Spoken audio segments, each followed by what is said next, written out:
नमस्कार। आज हम लोग प्राचीन धार्मिक आंदोलन में जैन धर्म को पढ़ेंगे। और जैन धर्म को पढ़ने से पहले हम लोग आज ये जान लेते हैं कि आखिर धार्मिक आंदोलन का कारण क्या था। ठीक है, तो जैसे कि हम लोग उत्तर वैदिक काल को पढ़ें तो उत्तर वैदिक काल में आते आते क्या है कि वर्ण व्यवस्था जो है कि बहुत जटिल हो गया था। ठीक है, और ये वर्ण व्यवस्था जो है अब कर्म के आधार पर ना होकर जन्म के आधार पर हो गई थी। ठीक है, धार्मिक जीवन बहुत ही ज़्यादा आडंबरपूर्ण हो गया था। यज्ञ और बलि प्रथा प्रधान बन चुका था। ठीक है, उत्तर वैदिक काल के अंत तक धार्मिक कर्मकांडों एवं पुरोहितों के प्रभुत्व के विरोध की भावना प्रकट होने लगी थी। ठीक है, उत्तर पूर्वी भारत में कृषि व्यवस्था का विकास भी धार्मिक आंदोलन की शुरुआत का एक मुख्य कारण माना जाता है। ठीक है,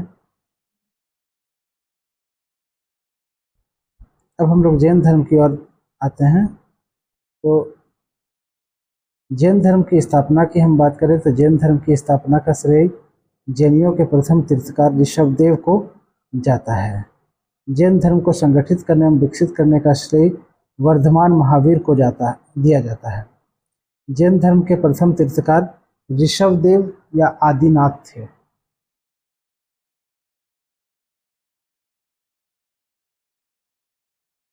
जैन धर्म के तीर्थकार और प्रतीक चिन्ह। तीर्थंकर की बात करें तो आदिनाथ या इनको ऋषभदेव भी बोला जाता है। इनका प्रतीक चिन्ह जो है षाढ़ या बैल या वृषण भी इसको बोला जाता था। अजीतनाथ जो थे तीर्थंकर, इनका प्रतीक चिन्ह हाथी था। शंभवनाथ का प्रतीक चिन्ह घोड़ा था। मल्लीनाथ का कलश, नेमिनाथ का नीलकमल, अरिष्ट नेमी का शंख, पार्श्वनाथ महादेव का पार्श्वनाथ का सांप था और महावीर स्वामी का सिंह था।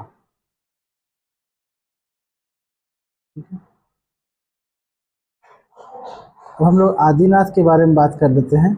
ऋषभदेव का जो उल्लेख है ऋग्वेद, यजुर्वेद, अथर्ववेद, श्रीमद् भागवत, विष्णु पुराण एवं भागवत पुराण में हुआ है।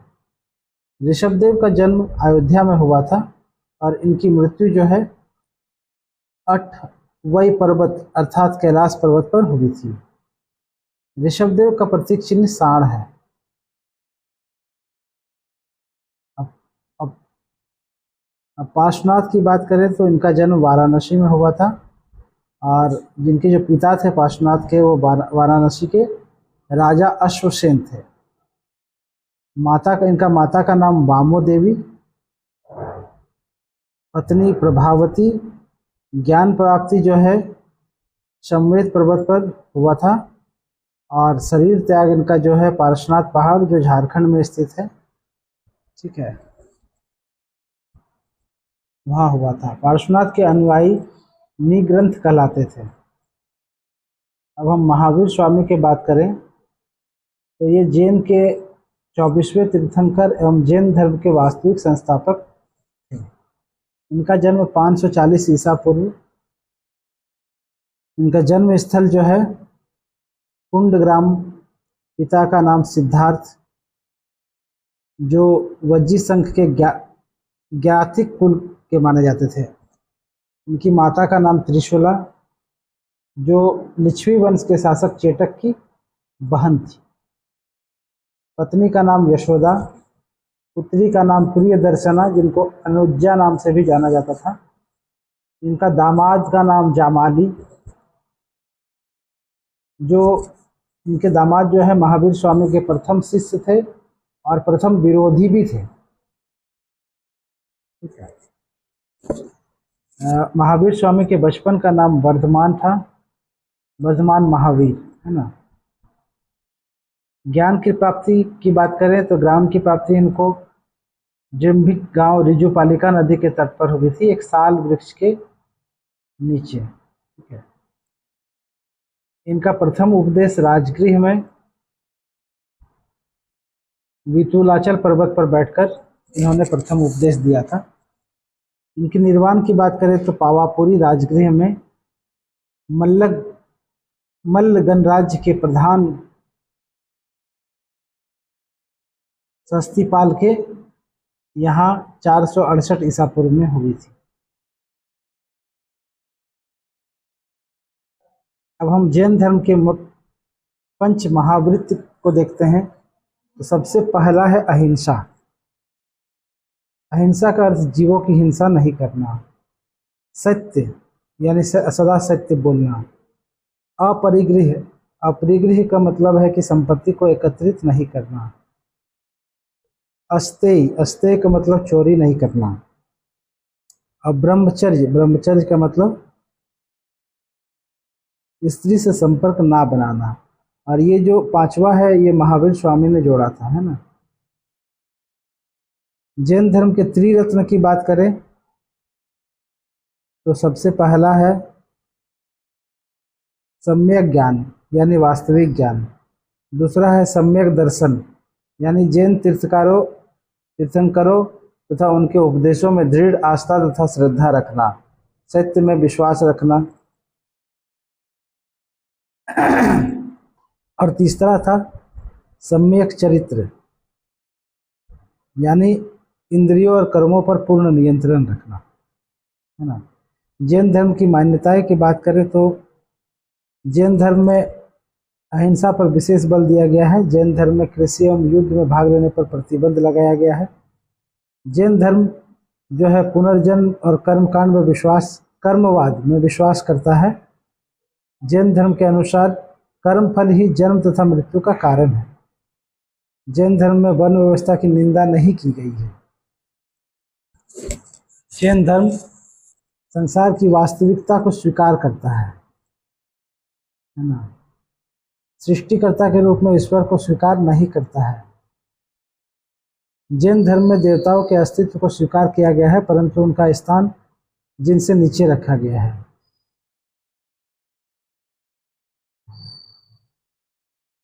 अब जैन धर्म का दर्शन का बात करें, जैन धर्म का दर्शन अनेकांतवाद, ईसाईवाद और अनिश्चरवादिता है। जैन धर्म में सृष्टि का नित्यता को दर्शन के रूप में शामिल किया गया है।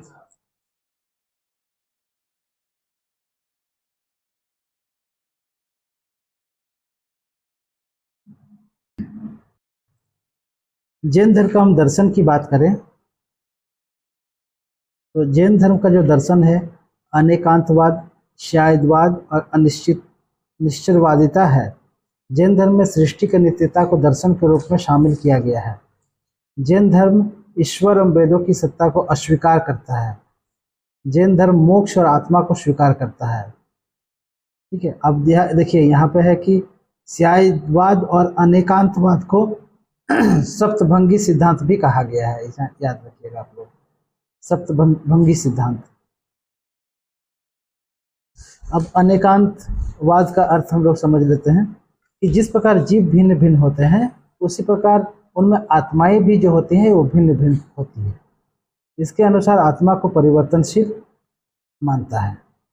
और शायदवाद की बात करें तो इसके अनुसार तत्व ज्ञान को पृथक पृथक दृष्टिकोण से देखा जाता है, क्योंकि प्रत्येक काल में जीव का ज्ञान एक नहीं हो सकता।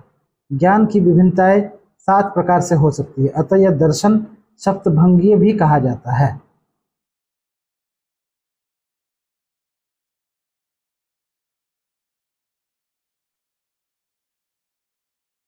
अनिश्चरवादिता और सृष्टि की नित्यता, यानी जैन जो है ईश्वर में विश्वास नहीं करते थे। वे ईश्वर को विश्व का निर्माणकर्ता और नियंता भी नहीं मानते थे।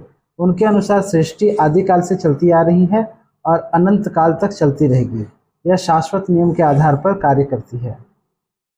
हम अगर जैन धर्म की मौलिक शिक्षाओं की बात करें तो जैन धर्म में संसार को दुख मूलक माना गया है। व्यक्ति को सांसारिक जीवन की तृष्णाएं घेरी रहती है, यही दुख का मूल कारण है। संसार त्याग तथा सन्यासी मार्ग ही व्यक्ति को सच्चे मार्ग पर ले जा सकती है। संसार के सभी प्राणी अपने संचित कर्मों के अनुसार ही कर्म फल भोगते हैं और कर्म से छुटकारा पाकर ही व्यक्ति निर्माण की ओर अग्रसर होता है। जैन धर्म पर पुद्गल की बात करें तो जैन धर्म के अनुसार प्रत्येक जीव में विद्यमान आत्मा स्वाभाविक रूप से सर्वशक्तिमान एवं सर्वज्ञा होती है, किंतु पुद्गल के कारण यह बंधन में पड़ जाती है। पुद्गल एक प्रकार का कर्म पदार्थ है। जब आत्मा में पुद्गल घुल मिल जाता है तो आत्मा में एक प्रकार का रंग उत्पन्न करता है। यह रंग लेश्य कहा जाता है। लेश्य 6 रंगों का होता है, ठीक है। काला, नीला और धूसर ये बुरे चरित्र का सूचक माना गया है, ठीक है। पीला, लाल और सफेद अच्छे चरित्र का सूचक माना गया है, ठीक है। अब पुद्गल से मुक्ति की बात करें तो पुद्गल से मुक्ति पाने के लिए त्रिरत्न सम्यक ज्ञान, सम्यक दर्शन और सम्यक चरित्र का अनुशीलन करना अनिवार्य है। जब कर्म यानी पुद्गल का अवशेष समाप्त हो जाता है तब मोक्ष की प्राप्ति होती है। जैन संघ की बात करें तो महावीर स्वामी ने पावापुरी में जैन संघ की स्थापना की। संघ के अध्यक्ष जो क्रमानुसार है, सबसे पहले महावीर स्वामी रहे, फिर सुधर्मन रहे, फिर जम्बू स्वामी रहे। अंतिम केवलीन, जम्बू स्वामी को अंतिम केवलीन माना जाता है। संघ की संरचना, किस प्रकार संघ का संरचना था इसको भी देख लेते हैं। तो तीर्थंकर अवतार पुरुष माने जाते थे। अरहंत जो है निर्वाण के बहुत करीब थे। आचार्य उन्हें माना जाता था। जैन सन्यासी समूह के प्रधान को आचार्य माना जाता था। उपाध्यक्ष रहते थे। उपाध्यक्ष जो है जैन धर्म के अध्यापक या संत रहते थे। भिक्षु या भिक्षुनी ये सन्यासी जीवन व्यतीत करते थे।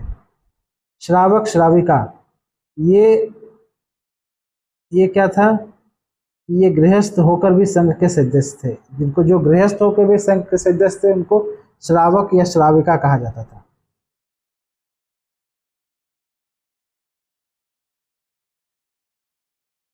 जैन संघ में प्रवेश करने के लिए एक विधि या संस्कार होता था जिसको निष्क्रमण बोला जाता था।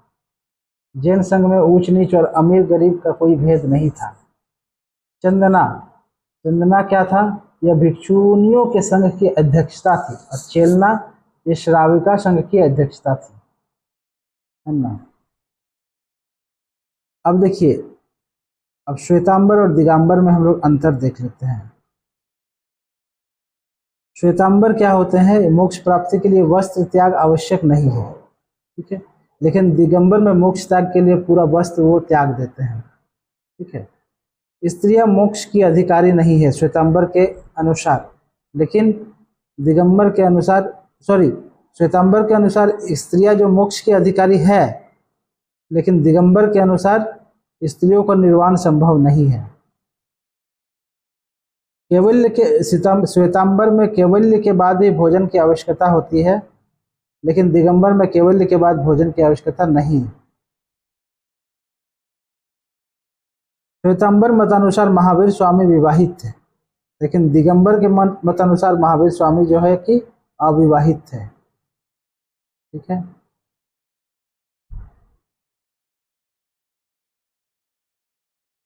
श्वेतांबर के अनुसार 19वीं तीर्थंकर मल्लीनाथ स्त्री थी, लेकिन दिगंबर के अनुसार 19वीं तीर्थंकर मल्लीनाथ जो है पुरुष थे। अंग उपांग, श्वेतांबर वाले जो है अंग उपांग प्रकीर्ण छेद सूत्र मूल सूत्र आदि को मानते थे, लेकिन दिगंबर वाले इन साहित्यों में विश्वास नहीं रखते थे, ठीक है। श्वेतांबर के प्रमुख स्थूल भद्र थे। इनके प्रमुख स्थल भद्रबाहु थे। स्थूल की बात करें तो प्रमुख स्थूल।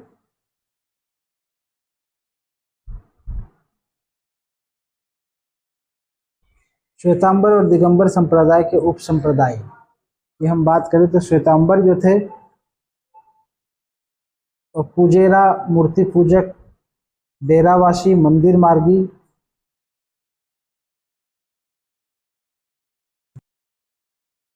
ढूंढिया, स्थान कवासी, साधु मार्गी, हेरापंथी, ठीक है। ये है उप समुदाय। श्वेतांबर के, लेकिन दिगंबर के उपसमुदाय है 20 पंथी, 13 पंथी, 30 पंथी, गुमान पंथी, तोता पंथी, है ना। जैन साहित्य की बात करते हैं तो जैन साहित्य को आगम कहा जाता है, जिसमें 12 अंग, 12 उपांग, 10 प्रकीर्ण, 10 छेद सूत्र, 4 मूल सूत्र होते हैं। जैन धर्म के ग्रंथ अर्धमागधी यानी प्राकृतिक भाषा में लिखे गए थे। भद्रबाहु ने कपिल सूत्र को संस्कृत में लिखा, कल्प सूत्र को, है ना, कल्प सूत्र को। आचरांग सूत्र, जैन मुनियों के लिए जीवन जीने के लिए आचार नियम को आचरांग सूत्र बोला जाता है। भगवती सूत्र का हम बात करें तो महावीर के जीवन तथा कृत्यों एवं उनके समकालीनों का वर्णन है भगवती सूत्र में। इसमें 16 महाजनपदों का उल्लेख है। नायाधम्म कहा, ठीक है, नायाधम्म कहा में महावीर की शिक्षाओं का संग्रह है। 12 उपांग की बात करें तो 12 उपांग, इसमें ब्राह्मण का वर्णन, प्राणियों का वर्गीकरण, खगोल विद्या, काल विभाजन, मरुनाव उपरांत जीवन का वर्णन, ये सब है।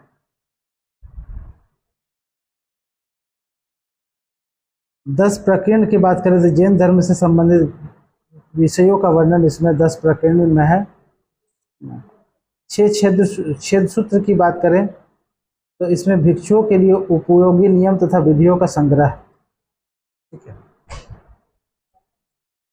थेरावली, थेरावली क्या है? इसमें जैन संप्रदाय के संस्थापकों की सूची दी गई है।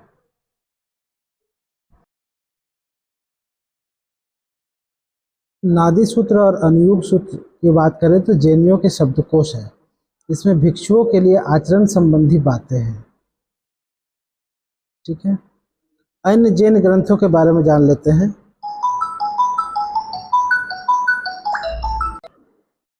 कल्पसूत्र जो है, कल्पसूत्र भद्रबाहु जी के द्वारा लिखा गया है। कुवलय माला ये अधोतन शूरी के द्वारा लिखा गया है। स्यादवाद जरी ये मल्ली सेन जी के द्वारा लिखा गया है। और द्रव्य संग्रह नेमीचंद जी के द्वारा लिखा गया है। प्रमुख जैन संगीतियों की हम बात करें तो प्रमुख जैन संगीति में, संगीति मतलब सम्मेलन हो गया यहाँ, ठीक है। प्रथम जैन संगीति जो है ये पाटलिपुत्र में हुआ था, पाटलिपुत्र में वर्ष 300 ईसा पूर्व में, जिसके अध्यक्ष स्थूलभद्र जी थे। और इसी सम्मेलन में जैन धर्म दो संप्रदाय में बट गया था, पहला दिगंबर और दूसरा श्वेतांबर, ठीक है।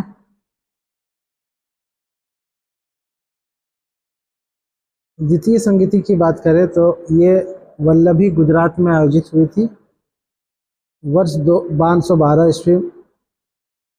ईस्वी में, जिसके अध्यक्ष देवर्धिगन थे।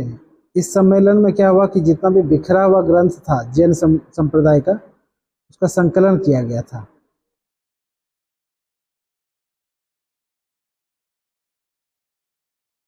प्रमुख जैन तीर्थ स्थल की बात करें तो अयोध्या है। यहाँ 5 तीर्थकरों का जन्म हुआ था। प्रथम तीर्थकर थे जो ऋषभदेव का जन्म यही माना जाता है कि यही हुआ था। सम्मेद शिखर यहाँ पार्श्वनाथ ने अपना शरीर त्यागा था। पावापुरी की बात करें तो यहाँ महावीर स्वामी ने निर्वाण प्राप्त किया था। कैलाश पर्वत यहाँ आदिनाथ या ऋषभदेव ने निर्माण प्राप्त किया था। श्रवण बेलगोला यहाँ गोमतेश्वर बाहुबली की विशाल प्रतिमा है। एक माउंट आबू है, यहाँ सफ़ेद संगमरमर से बने दिलवाड़ा के जैन मंदिर स्थित है। अन्य तथ्यों को देख लेते हैं। अन्य तथ्यों में एक आता है यापनीय संप्रदाय। यह जैन धर्म का एक संप्रदाय है जिसकी उत्पत्ति दिगंबर संप्रदाय से हुई है। यह श्वेतांबरों की मान्यताओं का भी पालन करता है। जैन धर्म मानने वाले शासक की बात करें तो महापद्मानंद, धनानंद, बिंबिसार, अजातशत्रु, उदयन, चंद्रगुप्त मौर्य, बिंदुसार, संप्रति, चंद्रप्रद्योत, खारवेल, अमोधवर्ष, कुमारपाला आदि थे, ठीक है। जैन धर्म में इतना ही। कल एक नए नेक्स्ट क्लास में आते हैं बौद्ध धर्म को लेके। तब तक के लिए धन्यवाद।